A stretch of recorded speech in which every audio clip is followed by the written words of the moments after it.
வாங்க ஒரு நிமிஷம் கற்பனை செஞ்சு பாருங்க. வருஷம் 1789 ஜூலை 14. பாரிஸ் நகரமே ஒரே பதட்டத்துல இருக்கு. நூத்துக்கணக்கான மக்கள் அவங்க கையில என்ன கிடைக்குதோ அத ஆயுதமா ஏந்திக்கிட்டு கோவத்தோட ஒரு பழைய கோட்டைய நோக்கி போறாங்க. அது சும்மா ஒரு கோட்டை இல்ல, அதுதான் பாஸ்டில் ஜெயில். அடக்குமுறை முடியாட்சியோட ஒரு பயங்கரமான சின்னம். அப்போ ஒரு கேள்வி வருது இல்லையா? சாதாரண மக்கள் எதுக்காக அவங்க உயிரையே பணயம் வச்சு ஒரு ஜெயில தாக்க போனாங்க? இது சும்மா ஆயுதத்துக்காக நடந்த ஒரு சண்டையா, இல்ல பல வருஷமா மனசுக்குள்ள அடக்கி வச்சிருந்த கோபத்தோட வெளிப்பாடா? வாங்க இதுக்கு பின்னாடி இருக்கிற காரணங்களை ஒன்னொன்னா பார்க்கலாம். பாஸ்டல் ஜெயில் இடிஞ்சு விழுந்ததுங்கிறது ஒரே நாள்ல நடந்த ஒரு விஷயம் கிடையாது.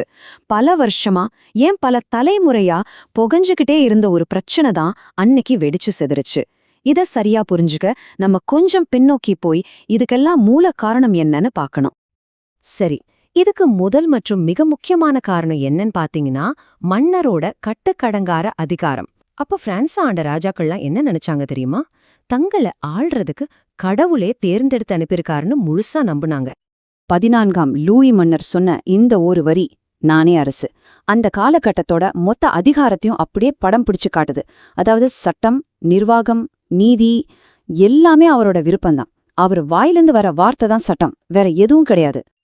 அப்போ இந்த முழுமையான முடியாட்சினா என்ன? ரொம்ப சிம்பிள். பவர் ஷேரிங், அதாவது அதிகார பகிர்வுன்ற பேச்சுக்கே இடமில்ல. ஒரு நாட்டுக்கான எல்லா அதிகாரமும் ஒரே ஒரு நபர், அதாவது மன்னர் கையில மட்டும்தான் இருக்கும்.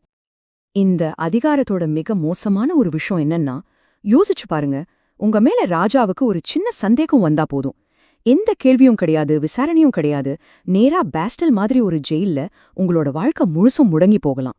மக்களோட அடிப்படை சுதந்திரம்னு ஒண்ணு சுத்தமா இல்லாம போச்சு. ஒரு பக்கம் மக்கள் சாப்பாட்டுக்கே கஷ்டப்படுறாங்க, ஆனா இன்னொரு பக்கம் மன்னரும் அவரோட குடும்பமும் விவசாய அரண்மனையில நம்ம கற்பனை செஞ்சு கூட பார்க்க முடியாத அளவுக்கு ஆடம்பரமா வாழ்ந்துட்டு இருந்தாங்க. அந்த சாதாரண மக்களுக்கும் ராஜாவுக்கும் நடுவுல எவ்ளோ பெரிய ஒரு இடைவெளி இருந்திருக்கும்னு நீங்களே பாருங்க. இப்போ நீங்க பாக்குற இந்த நம்பர் 175. இது சாதாரண நம்பர் இல்ல. 175 வருஷமா மக்களோட பிரதிநிதிகள் இருக்கிற சபை, அதாவது எஸ்டேட்ஸ் ஜெனரல கூட்டவே இல்ல. யோசிச்சு பாருங்க, கிட்டத்தட்ட 2 நூற்றாண்டு காலமா மக்களோட குரல் என்னன்னு கேட்கவே யாரும் இல்ல. அவங்களுடைய குரல் வழியே நெரிக்கப்பட்டிருந்தது. சரி, மன்னரோட அதிகாரம் ஒரு பக்கம்னா இன்னொரு முக்கியமான காரணம் இருக்கு. அதுதான் பிரான்ஸோட சமூக அமைப்பு. ரொம்பவே அநியாயமான ஒரு சிஸ்டம் அது. அப்போ பிரெஞ்சு சமூகம் மொத்தம் 3 பிரிவா, அதாவது 3 எஸ்டேட்டா பிரிஞ்சிருந்தது. நீங்க எந்த எஸ்டேட்ல பிறக்கிறீங்களோ அதுதான் உங்க வாழ்க்கை முழுக்க உங்க அடையாளமா இருக்கும். முதல் 2 எஸ்டேட்ல இருந்த மதகுருமார்களும் பிரபுக்களும் ரொம்ப குறைவான எண்ணிக்கையில தான் இருந்தாங்க. ஆனா எல்லா சலுகைகளும் அவங்களுக்கு மட்டும்தான். இங்க பாருங்க, இந்த சார்ட்ல ஒரு ஆச்சரியமான விஷயம் இருக்கு. மக்கள் தொகையில 92% பேரு 3வது எஸ்டேட்ல தான் இருந்தாங்க. சொல்லப்போனா அவங்க தான் அந்த நாட்டோட முதுகெலும்பு. ஆனா அவங்களுக்கு அதிகாரத்திலேயோ சலுகைகள்லயோ துளி கூட பங்கு கிடையாது. அந்த அநியாயத்தோட உச்சக்கட்டந்தா இது. முதல் 2 எஸ்டேட், அதாவது மதகுருமார்களும் பிரபுக்களும் ஒரு பைசா கூட வரி கட்டல. ஆனா அந்த 92% மக்கள், அதாவது 3வது எஸ்டேட்ல இருந்தவங்க, அவங்க சம்பாத்தியத்துல 60% வரைக்கும் வரியா கட்ட வேண்டியிருந்தது. நினைச்சு பாருங்க, உழைக்கிறவன் தெருவுல நின்னா சும்மா இருந்தவன் சுகமா வாழ்ந்தான்.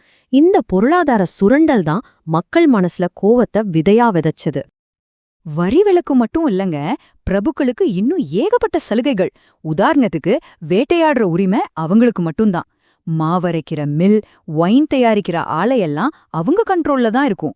ஒரு விவசாயி அவரோட தானியத்தை அரைக்கணும்னா கூட பிரபுவோட மில்லுக்கு போய் தான் அதுக்கும் காசு கொடுத்து தான் அரைக்கணும். இந்த மாதிரி சின்ன சின்ன விஷயத்துல கூட சுரண்டல் நடந்தப்போ மக்களுக்கு கோபம் வராம என்ன செய்யும்? சரி, இப்போ நிலைமை எப்படி இருக்கு? அடக்குமுறை இருக்கு, அநீதி இருக்கு, மக்கள் மனசுல கோபம் கொதிச்சுக்கிட்டு இருக்கு. இது எல்லாமே பெட்ரோல் மாதிரி. ஆனா இத பத்த வைக்க ஒரு தீக்குச்சி வேணும் இல்லையா? அந்த தீக்குச்சி வேலையதான் அப்போதைய தத்துவஞானிகளோட புதிய சிந்தனைகள் செஞ்சுது. உதாரணத்துக்கு மாண்டெஸ்கியூ. அவர் சொன்ன அதிகார பகிர்வுன்ற யோசனை அப்போ கேட்டவங்களுக்கு ரொம்பவே புதுசா, ஒரு மாதிரி புரட்சிகரமா இருந்துச்சு. அதாவது எல்லா பவரையும் ஒரே ராஜா கையில கொடுக்காதீங்க, சட்டம், நிர்வாகம், நீதின்னு அதை 3ஆ பிரிச்சுட்டா யாரும் சர்வாதிகாரி ஆக முடியாதுன்னு ரொம்ப தெளிவா சொன்னாரு. அடுத்தது வால்டர். அவர் எதுக்காக போராடினார் தெரியுமா? கருத்து சுதந்திரத்துக்காக. நாம நினைக்கிறத, நமக்கு சரி இல்லைன்னு படுறத தைரியமா பேசணும், கேள்வி கேட்கணும்னு சொன்னார். ராஜாவையும் சரி மதத்தையும் சரி யாரு தப்பு செஞ்சாலும் கேள்வி கேளுங்கன்னு சொன்னாரு. ஆனா இது எல்லாத்தையும் விட ஒரு பெரிய தாக்கத்தை ஏற்படுத்தினது ரூசோவோட சமூக ஒப்பந்தம்ன்ற ஒரு கருத்து. அவர் என்ன சொன்னார்னா, ஒரு நாட்டோட உண்மையான அதிகாரம் மக்கள் கிட்ட தான் இருக்கு. ராஜா வெறும் மக்கள் வேலைக்காரன்தான். மக்களுக்கு சேவை செய்யாத ராஜாவை தூக்கி எறிய மக்களுக்கு முழு உரிமை இருக்குன்னு சொன்னார். இது கடவுள்தான் ராஜாவை தேர்ந்தெடுத்தார்ன்ற மொத்த நம்பிக்கையையும் உடைச்சு போட்டது. இப்படி பல வருஷமா இருந்த பிரச்சனைகள், புது சிந்தனைகள் எல்லாம் சேர்ந்து ஒரு பெரிய அழுத்தத்தை உருவாக்கிடுச்சு. அப்பதான் அந்த பொறுமையோட கடைசி எல்லைக்கு கொண்டு போன ஒரு சம்பவம் நடந்துச்சு. அது என்ன? முதல்ல அரசாங்க கஜானா மொத்தமா காலி ஆயிடுச்சு. வரிய ஏத்தணும்னா வேற வழி இல்லாம 175 வருஷத்துக்கு அப்புறமா மன்னர் அந்த எஸ்டேட்ஸ் ஜெனரல் சபைய கூட்டினாரு. ஆனா அங்கேயும் 3வது எஸ்டேட் மக்களுக்கு அநியாயம் நடக்குது. அதனால கோவப்பட்ட அவங்க அந்த சபையிலிருந்து வெளியேறி பக்கத்துல இருந்த ஒரு டென்னிஸ் கோர்ட்ல கூடி ஒரு சத்தியம் பண்ணாங்க. அந்த சத்தியம்தான் நேரடி மோதலுக்கு ஆரம்ப புள்ளி. அதோட முடிவுதான் பாஸ்டல் ஜெயில் தாக்குதல். அந்த டென்னிஸ் கோர்ட்ல அவங்க எடுத்த உறுதிமொழிதான் ஒரு பெரிய டர்னிங் பாயிண்ட். முதல் தடவையா சாதாரண மக்கள் ஒன்னு சேர்ந்து எங்களுக்குன்னு ஒரு அரசியலமைப்பு வர வரைக்கும் நாங்க இங்கிருந்து போக மாட்டோம்னு சொன்னாங்க. அதாவது இனிமே ராஜா சொல்றது சட்டம் இல்ல, மக்கள் சொல்றதா சட்டம்னு தைரியமா அறிவிச்சாங்க. அதனாலதான் பாஸ்டில் ஜெயில் இடிஞ்சு விழுந்ததுங்கிறது வெறும் ஒரு கட்டிடத்தோட வீழ்ச்சி இல்ல, அது ஒரு பழைய அடக்குமுறை உலகத்தோட வீழ்ச்சி, ஒரு புது உலகத்தோட பிறப்பு. அதோட தாக்கம் இன்னைக்கு வரைக்கும் நம்ம வாழ்க்கையில இருக்கு. அந்த புரட்சிக்கு அப்புறம் வந்த இந்த மனித உரிமைகள் பிரகடனத்தை பாருங்க.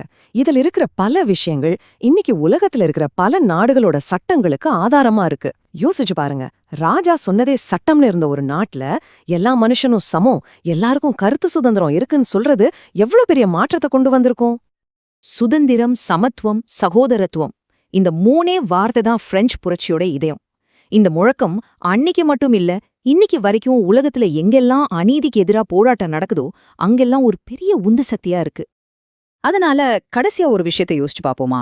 இன்னைக்கு நம்ம ரொம்ப சாதாரணமா நினைக்கிற ஓட்டு போடுற உரிமை, நம்ம கருத்துக்களை பயம் இல்லாம சொல்ற உரிமை, சட்டத்துக்கு முன்னாடி எல்லாரும் சமம்னு சொல்றது, இது எல்லாமே ஒரு காலத்துல வெறும் கனவா, ஒரு புரட்சிகரமான சிந்தனையா இருந்துச்சு. அன்னைக்கு பாஸ்டலை தாக்குன அந்த மக்களை போல தைரியமானவங்க போராடி பெற்றதுதான் இந்த உரிமைகள். அவங்களோட தியாகம்தான் நம்மளோட சின்னைக்கு சுதந்திரத்தோட அஸ்திவாரம்.